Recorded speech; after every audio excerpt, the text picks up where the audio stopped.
And welcome to Interesting to See, daily sports podcast, news, narratives, takes, gambling. I'm Nick. Hey, like, rate, review, subscribe if you like it. Shouts to all of the people who watch on YouTube and hate comment on my stuff. I see you. Yes, I do think Kyle Shanahan gets his shit rocked in big games, and I don't think that's a hot take. That's just me. We've got news, and it is Controversial Wednesday. Not a lot of big controversies, but I have got a few controversies for you that we are about to go through, including a high school girls basketball just utter shit show. Shush. I will get to that in a moment. I will get to that in just a wee moment.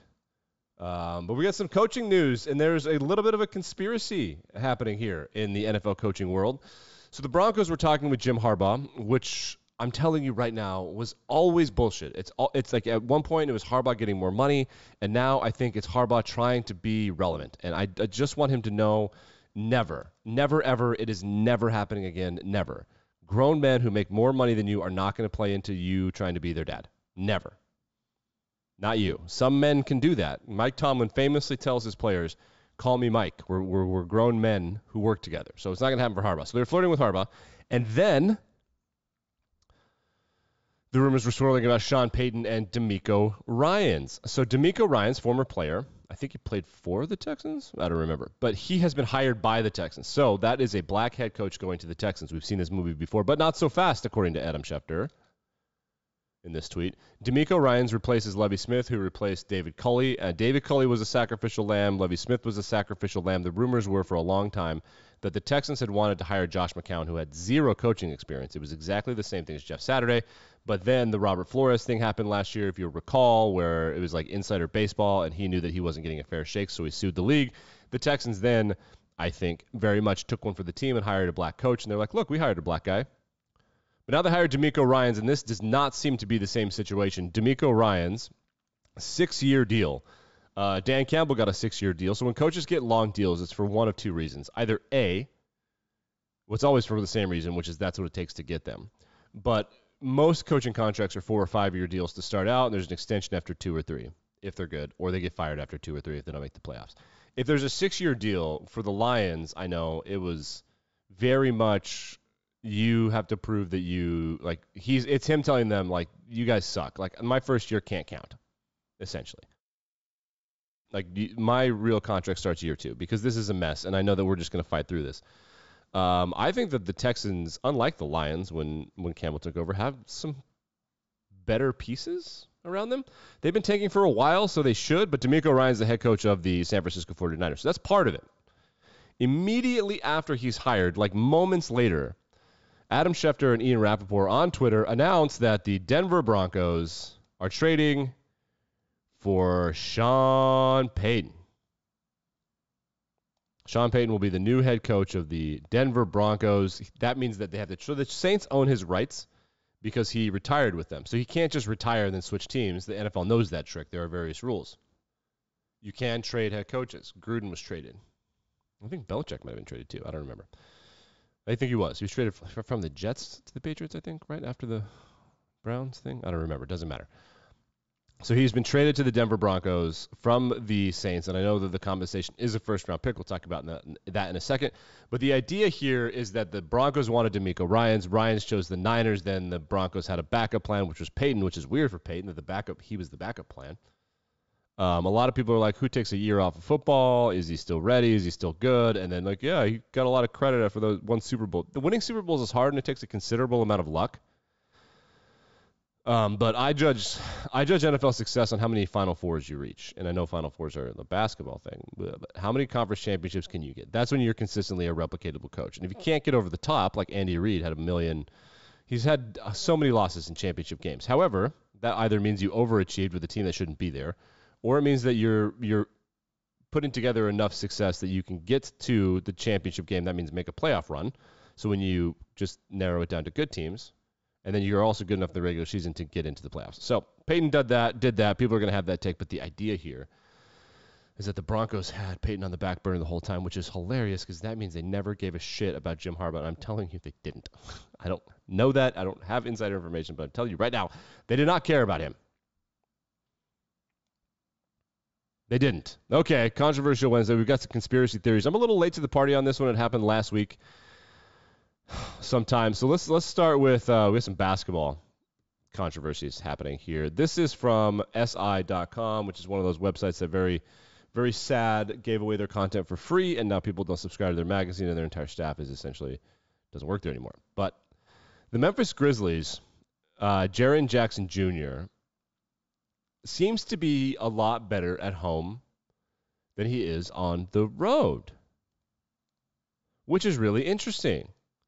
You're like, is he actually better? So there's a Reddit post. This is on Reddit r/NBA, which is how Reddit works. I'm still learning how Reddit works. And look at all of these emojis. I don't get it.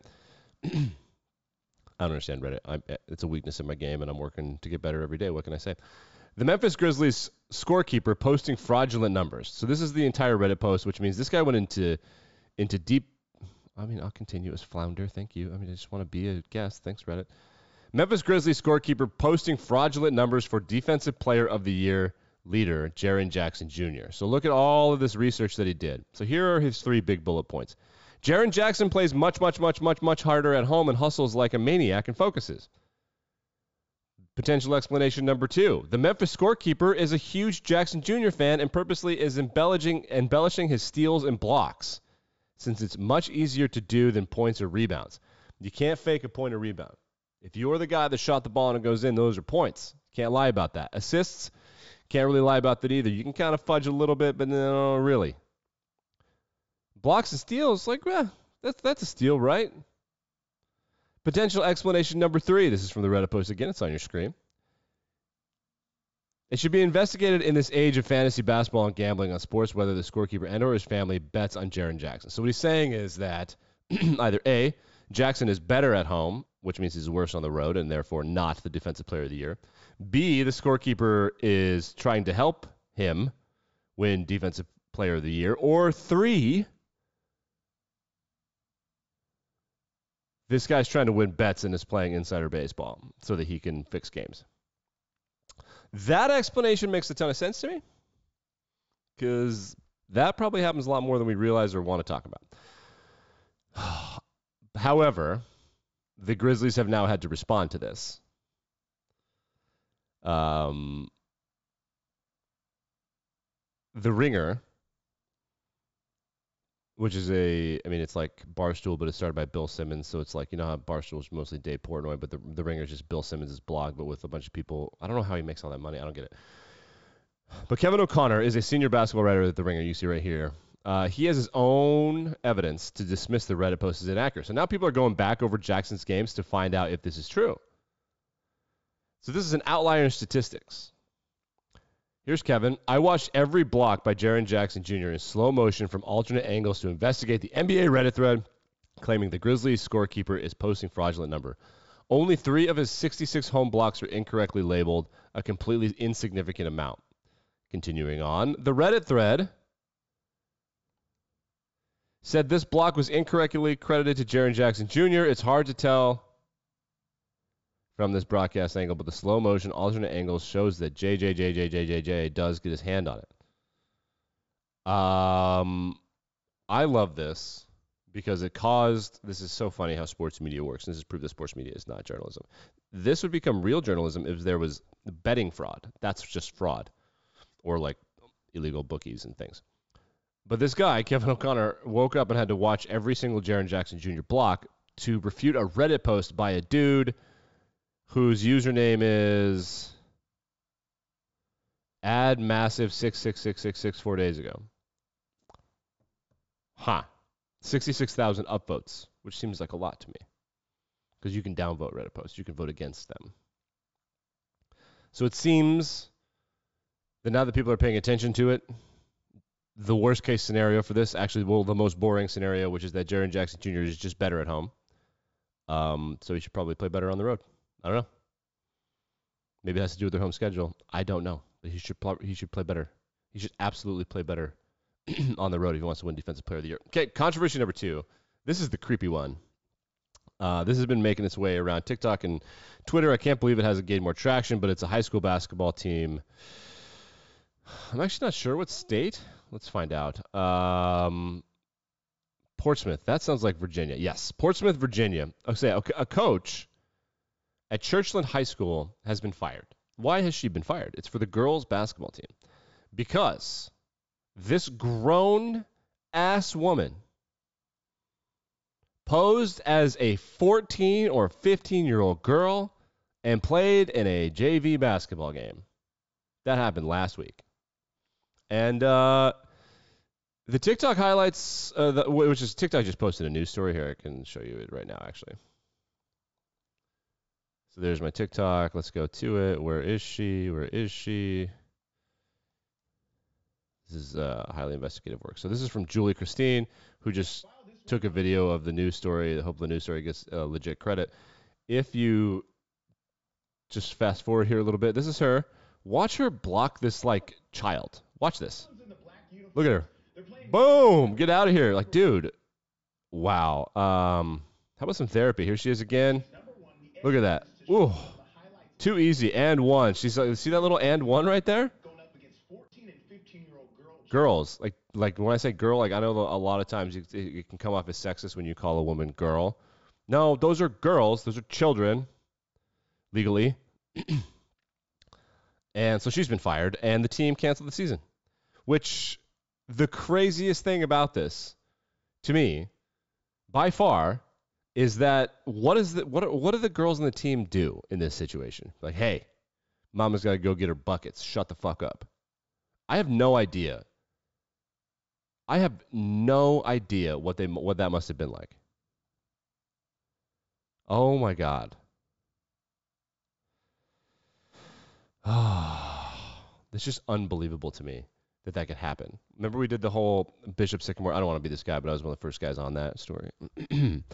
Bishop Sycamore with the fake football team. This is like that, but it's worse because those are like pubescent girls.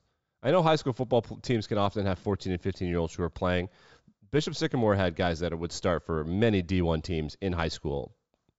I mean, Bishop Sycamore. The teams that they were playing had guys that would start D1. Not all of them, but a couple of them. Ugh, gross. What a gross story. I am going to pay more attention to that. I'm sure that there will be more about it that'll just like explain how, you know, her life was falling apart or she was mad or it was personal or something. But just like grab a uniform and be like, yo, I'm going to play. Pro Bowl alternates are being announced. Jared Goff for the Lions is going. I think he was a third alternate. And Tyler Huntley, the guy that filled in for Lamar Jackson for about half the season, he is going to the Pro Bowl as a backup quarterback. No disrespect to Tyler Huntley. Great career at Utah. One of the best, maybe the best backup in the NFL. Pro Bowl don't mean shit unless you're the first ballot Pro Bowler, a starter, unless you're originally elected to the team. If you're an alternate, better luck next year, in my opinion. Maybe first alternates. First alternates count too. Third, fourth, fifth alternates, I don't care.